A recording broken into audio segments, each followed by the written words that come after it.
আসসালামু আলাইকুম। তো সকালে মুরগিগুলোকে খাবার দিব, তো খাবার দেওয়ার সাথে আমি আগে ওষুধগুলো দিয়ে নিই, কারণ আমাদের মুরগিগুলার ঠান্ডা এখনও আছে অল্প অল্প অল্প, যেহেতু বৃষ্টি বাদল হয়েছে একটু একটু ঠান্ডা থাকবেই।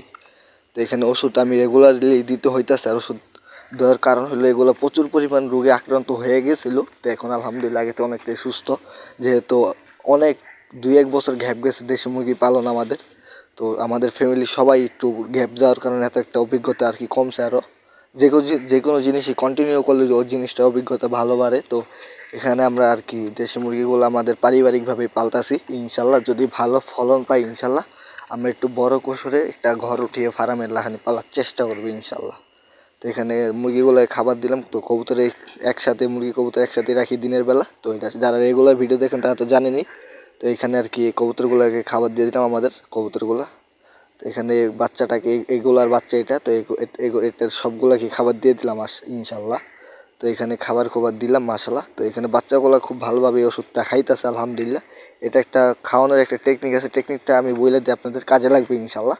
টেকনিকটা হইল আপনারা যে কোনো পশু পাখিতে যদি ওষুধ পানিতে মিক্স করে খাওয়াতে বলে ডাক্তার, তাহলে আর সপ্তাহে কাজ যে কোনো ওষুধপাতি যাই খাওয়ান নিজের সাজেশনে খাওয়াবেন না, অবশ্যই ডাক্তারের সাজেশন নিয়ে নিয়ে নেবেন। তো ওষুধ খাওয়ানোর নিয়মটা আমি বলে দিই। খাবার দেওয়ার খাবার দেওয়ার 10 থেকে 15 মিনিট পর ওষুধ পানিটা গুলিয়ে দেবেন, ইনশাল্লাহ খেয়ে ফেলবে আর কি। ওই সময় কোনো সামনে অন্য কোনো সাদা পানি দিবেন না, তাহলে আপনি ওষুধ পানিটা খাবে না। কারণ প্রচুর পরিমাণ পিপাসা থাকলে ওষুধ পানিটা খাবে। এখানে বাচ্চারা ভিতরে ঢোকার জন্য চেষ্টা করতেছে, যেহেতু এটা আর একটা আসিল, দুটাকে আমি একসাথে পালছি আমি। তো এগুলা বের হওয়ার জন্য আর কি, ভিতরে আসার জন্য কী করতেছে। তো বড় ভেড়াগুলো চলে আসছে একসাথেই, তো এগুলো ছেড়ে বাচ্চারা ছাড়বো বলে সাইডে দিয়েছে, এটা আর আমি বলতে পারি নাই। অন্য দু একটা ভিডিওতে দেখছেন। তো এগুলোকে আমি ওষুধ পানি দিলাম, যেহেতু বৃষ্টি বাদল হয়েছে। তো এখানে ভিটামিন দিলাম আর লিভার টনিক দিলাম ভেড়ার আর কি, যেগুলো ওষুধ ডাক্তারের সাজেশন করছে খাওয়ানোর জন্য।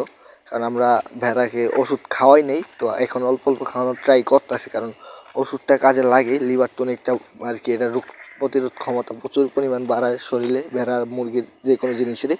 তো এখানে ভুসি কি ভিজা ওষুধ খাইতে চাইতেছে না, পানি খাইছে পিপাসা আসলে, কিন্তু এখন আর খাইতে চাইতেছে না। তো সেজন্য আমি হুগনা ভুসি নিয়ে আসছি, তো ভুসিগুলা আমি দিয়ে দেবো। তো ভুসি দেওয়ার আগে আমি ফাইজলাম করতেছি ওদের সাথে।